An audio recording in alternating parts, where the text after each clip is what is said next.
Gonzalo, ¿Qué haces, Luis? ¿cómo estás? ¿Cómo andás? ¿Bien? ¿Hace mucho que vivís por acá? No, un poquito, 3 meses estoy viviendo 3 meses en el barrio. Altos, ¿cómo es? Altos del Pinar. Altos del Pinar. Sí, Barrio sí. nuevo. Es un barrio nuevo, sí. Creo que antes se llamaba Altos Independencia. Y bueno, lo dividieron, que es, digamos, de Parera para 14 de julio creo que es Altos del Pinar, que es donde estamos impresionante nosotros. esta zona cómo se ha... Esto, Bueno, en realidad la ciudad se ha extendido, ¿no? Pero esto ha tenido una explosión, toda esta zona, esto ¿no? es muchísimo lo que ha crecido. Bueno, ¿y por qué te metiste a estudiar economía? Mirá, me metí a estudiar, yo hasta en tercer año de secundaria lo único que quería hacer era ser profesor de educación física. Yo hice mucho deporte en mi vida, en ese entonces hacía natación a nivel competitivo, ¿Sí? en Olimpo, y yo quería ser profesor de educación física. Me agarró mi viejo y me dijo, mirá, está bueno, pero vas a tener algunas complicaciones. Entonces como que ahí se me cayó las ganas, y en quinto año tuve una materia que era economía política. Me gustó. ¿En qué escuela? En el Pedro Goyena yo fui. Me gustó esa materia. Yo sabía un par de cosas, que me quería quedar en Bahía Blanca. Mis hermanas se habían ido a Buenos Aires a estudiar. Yo me quería quedar acá y fui más por descarte. Las matemáticas no me gustaban, ingenierías no quería, contador no sé por qué no quería. Y cuando tuve esa materia me gustó, hablé con la profesora, le dije, ¿qué diferencia entre un economista y un contador? Me dijo, miles. Y bueno, elegí economía. La tenía cerca la universidad, de donde yo estaba en su momento, así que ahí donde... Es una ciencia social. Claramente es una ciencia social. Por lo tanto, si no está el hombre en el medio, Sí. por más que me diga número, estadística, 2,4, 3,8, si no pones al hombre ahí... Tenemos que tenerlo bien claro, porque uno habla de finanzas, habla de evaluación de proyectos, habla de estadística, econometría, mucho número. Atrás hay familias, hay gente. La economía forma parte de la ciencia social, no se discute, no es una ciencia exacta jamás. Todos los hechos económicos, recesiones, crisis, nunca se repiten por los mismos hechos. Es decir, podemos tener cuestiones de recesiones en Argentina, que ya lo sabemos, pero no son por los mismos hechos, porque cambian. Sí, sí. Y bueno, por eso yo decía, primera definición, ciencia social, no cabe la Sí. menor duda. Si no ponemos ahí al ser humano, al hombre, la mujer, no entendemos nada o tenemos una visión absolutamente equivocada. Totalmente. Por eso cuando muchos dicen, se repite como loro, un concepto que no sé si termina siendo analizado. No, la política va por un lado y la economía va por el Sí. otro. No, siempre digo desde mi ignorancia, por una simple conceptualización de la idea. Si a la política y a la economía como ciencias sociales no le pones al hombre, a la mujer ahí Claro. en el medio, Es así. entonces establecer esa diferencia no tiene Bueno, sentido. y siempre hay inconvenientes, digamos, sobre todo en lo que es la gestión pública, donde uno dice, no, ¿por qué no le prestan atención al economista, que es el técnico? Claramente uno estudia, hay cuestiones sociales por todos lados, pero también es un técnico, analiza datos, y en función de del análisis toma decisiones. El tema en la política o en el sector público, la economía no va sola, está vinculada siempre con la política. Y fíjate que en Argentina, por lo menos lo que conocemos es que las decisiones las toma el político. Es decir, está muy cargada de decisiones políticas, subjetivas, digamos, por más que uno diga hay que achicar el Estado, que siempre uno habla de estas cuestiones, y achicar el Estado significa que mucha gente, en general, porque la gran carga que tiene el Estado es tener un sector público con mucha gente. Digamos, el sector público, empleo público y jubilados muy grande. ¿Cómo hacemos si el economista diría, bueno, hay que chequear al Estado? ¿Cómo? Y un 30%. ¿Y de dónde sacas? ¿De dónde recortas? Seguro que hay un montón de cosas para recortar, pequeñas pero útiles, pero después la gente, si vos lo recortás, por eso el político dice, imposible, tengo una restricción muy grande para poder tomar esa decisión. Bueno, está bien. Y entonces llegamos a este punto. ¿Y cómo hacemos para transitar por un camino en donde se contemplen las dos visiones? Nada fácil, nada sencillo, porque tampoco puede venir un tipo económico, desde el punto de vista técnico, yo soy técnico y vos me tenés que hacer caso, borrar un 30% y ¿quién queda en el camino? ¿Y qué me importa? No es así tampoco. No, es imposible, porque además, sobre todo en este contexto actual, es tan endeble, tan frágil, que dejar mucha gente afuera es un caos social del que ya tenemos. porque si hablamos de pobreza, 40% de pobreza es una enormidad, 20 millones de personas con problemas de pobreza, 4 quizás con problemas de indigencia y de alimentación, así que hay 60% de pobreza en los menores, malnutrición, no se están educando y esas son las generaciones que en 30 años no van a estar gestionando un país. Es muy preocupante. Y vos decís, ¿cómo se resuelve, cómo se congenian estos dos perfiles? A más largo plazo. Digamos, las gestiones hoy tienen 4 años para tomar decisiones. Y arman un plan, a pesar que uno diga que no tienen un plan, el plan está. El tema es las restricciones que uno tiene en poco tiempo. 4 años es poco, sobre todo cuando venís con tantos desfasajes. ¿Vos qué decís, de un proceso de un gobierno? De un gobierno hablo, por eso hay que pensar en 30 años. No. Hay que armar una Argentina en 30 años. ¿Quién está dispuesto Claro. a hacerlo? ¿Qué Yo ciudadano creo, incluso? Que siempre creo, capaz que eso uno no lo va a ver por la edad que tiene, pero va a llegar un momento que la propia realidad te va a llevar, digamos, a que tomes una decisión de esa naturaleza. Che, mira, vamos a sentarnos, aun cuando en muchos aspectos no estemos de acuerdo, definamos 4, 5, 10 ejes sí. en los que estés vos, estés yo, Sí. lo llevemos adelante, más o menos. Yo opino eso. Con sus más y con sus menos. Yo opino lo mismo. Hay que tener, yo siempre a veces, digamos, en las entrevistas digo 5 líneas, 5 ejes, 5, claro. políticas de Estado que estén por encima del gobernante de turno. No es fácil, ¿no? No es fácil, pero uno debería decir cuáles son. Bueno, yo pienso en la educación, pienso en el sistema de salud, pienso en lo que es inversión en ciencia y tecnología, en lo que es, bueno, seguridad. Digamos, hay 4 o 5 ejes que no deberían, porque tenemos un gobierno que apuesta mucho a la educación pública y crea universidades, un presupuesto importante en inversión en ciencia y tecnología. Después tenemos un gobierno que le baja el presupuesto, que cierra hospitales. Sí, le baja la categoría de ministerio a subsecretaría. Entonces, o exportamos, cerramos, apoyamos la industrialización local, y para apoyar eso, que es la sustitución de importaciones, no lo hacemos en 4 años, ni loco. Los procesos son mucho más grandes de lo que queremos. Sí. Las intenciones por ahí son buenas, pero no alcanzan con eso.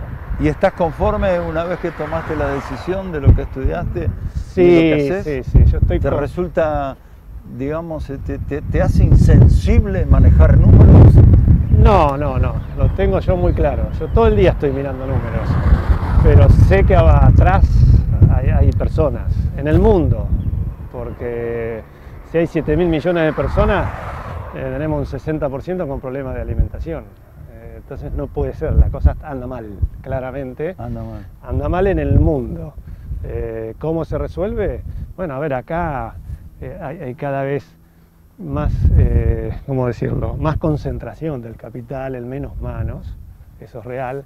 En esta pandemia tan brava a nivel internacional. Mira, hoy casualmente, hoy en la radio hablábamos, no, hoy no, porque hoy es sábado, ayer en la radio, anteayer, sí, en la radio hablábamos de un dato que apareció, el dueño de Amazon. Bueno, yo te iba a ir por ese lado. En un mes, en el último mes, en la última semana, no sé la cantidad de millones de dólares. 4.000 millones creo que eran. Bueno, yo te iba a hablar de eso, en estas cuestiones de pandemia, escenarios complejos a nivel internacional, incertidumbre, sabemos cuándo entramos pero no sabemos cuándo salimos, con todas estas variantes, con estas quiebres de empresas masivas, y con 4 ganadores, que es el sector, digamos, del comercio electrónico. Ahí lo tenés a Amazon, lo tenés a Tesla, lo tenés a Microsoft, tendrás a Alibaba con otro escala, o Mercado Libre. No, son 5 tipos en el mundo que concentraron la riqueza. Más, obviamente, debe haber algunas otras más, pero compañías como Boeing, que estaban a punto de quebrar, en Italia compañías de automóviles también por quebrar, digamos, es el esfuerzo que han tenido que hacer los gobiernos a nivel internacional inyectando dinero es único en el mundo. Nunca ha habido en la historia desde que se llevan registros de la economía mundial, no sé cómo decirlo, tantos gobiernos que le haya dado tanto a la maquinita en el mundo, porque lo han hecho todo. No, yo te diría que no hay registros. No hay registros en tanta magnitud, y arriba de 200 países son los que se están enfrentando a esta cuestión. Entonces, es verdad que muchos utilizan maquinita, otros utilizan sus reservas. utilizan lo que tienen, y quienes resisten más, los que tienen más espalda financiera. A nosotros, que ya veníamos mal, y no por dos años de recesión, sino sistemáticamente venimos mal y no cuidamos nuestras finanzas, imagínate, el esfuerzo fue exorbitante. Después uno se queja o dice, o lee, 7% de déficit del Producto Bruto. No hay chance, no hay ni que quejarse, digo, porque si no, el desempleo hubiera sido el 50 y pico, las empresas habrán cerrado Si más. no le hubieran dado la maquinita. Sí, porque si no hubieran inyectado no tenemos plata. ahorro genuino. Claro. Entonces, cuando no tenés ahorro genuino y estás fuera del mercado internacional con problemas con el fondo, ¿quién te presta? Si no te prestan los argentinos, que hoy lo están haciendo en cierta forma con las licitaciones, tenés que agarrar la maquinita. No es momento para no chocar el mundo, no es momento de cambiar determinados paradigmas. Pues yo, desde nuestra ignorancia, de nuestra posición de hormiguitas en este sistema, voy a decir, ¿para qué querés 50.000, un capital de 50.000 millones de dólares, 100.000 millones de dólares? Digamos, yo creo que es difícil poder responderte porque... No me entra en el café, estoy no muy me lejos. entra en la cabeza para quien tiene la Estoy muy plata lejos para de esa un café. situación, pero cuando vos estás bien en el mundo deportivo, vamos al mundo deportivo, que es un negocio, toda la vida fue un negocio. Puede ser que jugadores de fútbol ganen, no sé, que un jugador de fútbol valga 200 millones de euros. Es impensado. Hay de plata negra. Hay de todo, en el automovilismo, en el boxeo, una pelea el otro día que estuvimos viendo, Mayweather con uno que era desconocido, un youtuber, se fue a divertirse y ganó, creo que no sé si eran 100 millones de dólares. Sí, una cosa así. Sí.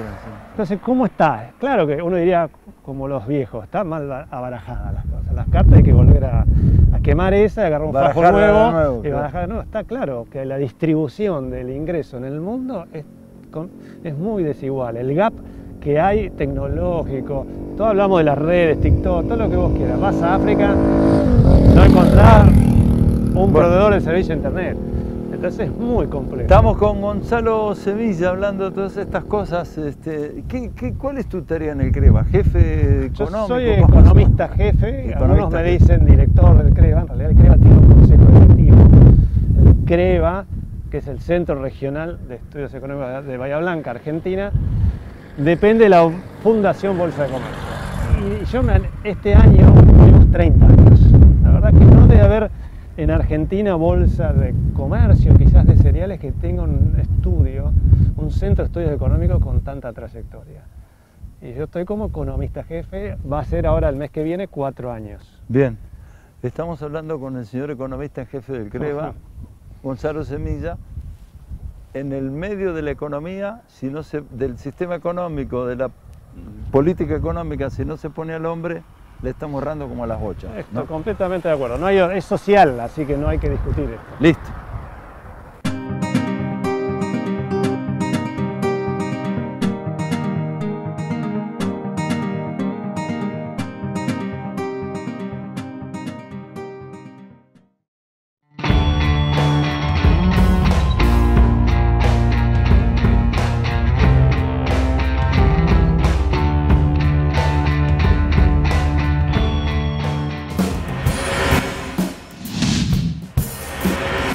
Si tuvieses que explicar en términos muy sencillos, todos lo sufrimos, todos sabemos, la edad que tengamos, que ese es el mal de la Argentina, pero digo, desde el punto de vista técnico, científico, académico, si tuviésemos que explicar las razones de la inflación, ¿qué es la inflación?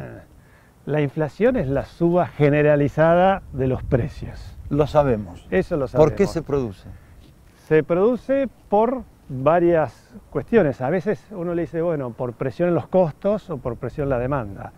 En los costos las empresas producen y necesitan insumos para producir bienes, pero también necesitan capital y necesitan mano de obra. Entonces, si hay algún aumento en esas cuestiones que yo te mencioné... O te aumenta el gas o te aumenta la luz. No, servicios... O te aumenta la hora del trabajador. Claro, vos importás un insumo intermedio, por decir algo. ¿Y el dólar se te dispara? Sí, ya estás, listo, estás con problemas. Entonces te sale más caro comprarlo.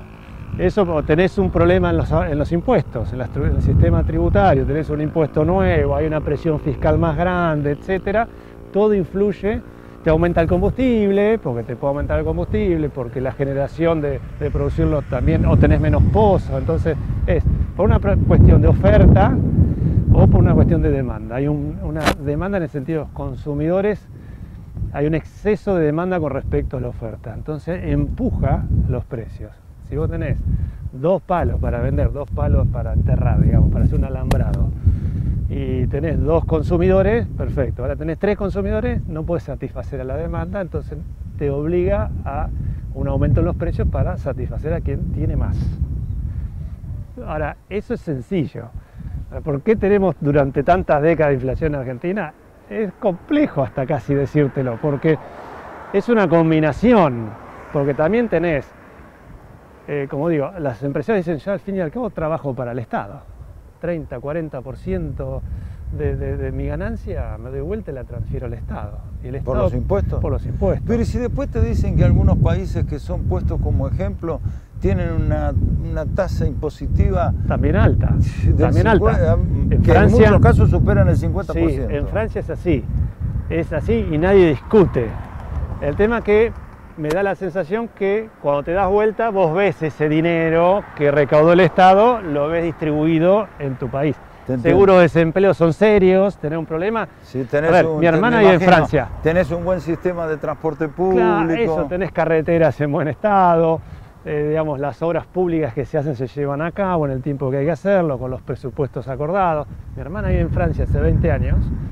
Vivió en París y ahora está en Toulouse y se ha quedado desempleada y tenía un seguro de desempleo digamos, monetario muy bueno, y además de eso te obligan a capacitarte y te daban cursos, y ella, mi hermana, eligió logística y hizo cursos de logística y después digamos, te arman todo y te ayudan a que vos busques trabajo.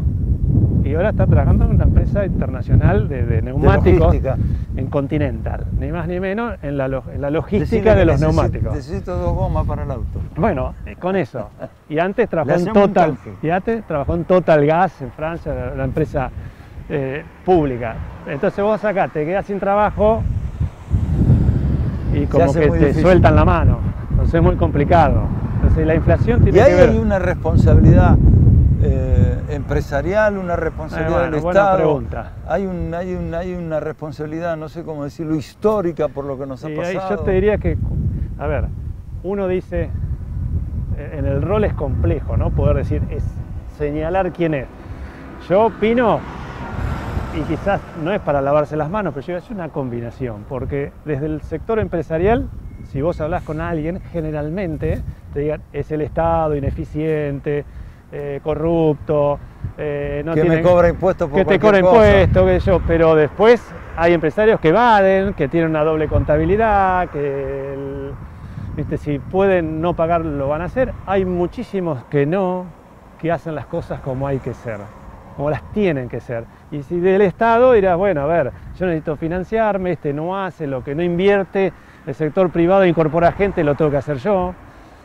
A ver, y bueno, es discutible, es muy difícil, es discutible, porque es verdad, si hay una crisis, si hay en el sector privado que no hay inversión y encima hay crisis, ¿quién se encarga? Entonces el sector público nivela esa situación e invierte, obra pública, reactiva el empleo, todo, pero después tiene que dejar el camino a que el sector privado se reactive, incorpore, es decir, no tiene que ser uno o el otro, tienen que ser los dos, y el Estado también tiene que crear las condiciones de negocio, de buen clima de negocio, estabilidad, proyección, buena comunicación, políticas claras. Y del otro lado, a ver, me voy a poner en abogado del diablo, del otro lado también debe haber una cuota de insaciabilidad menor, ¿no?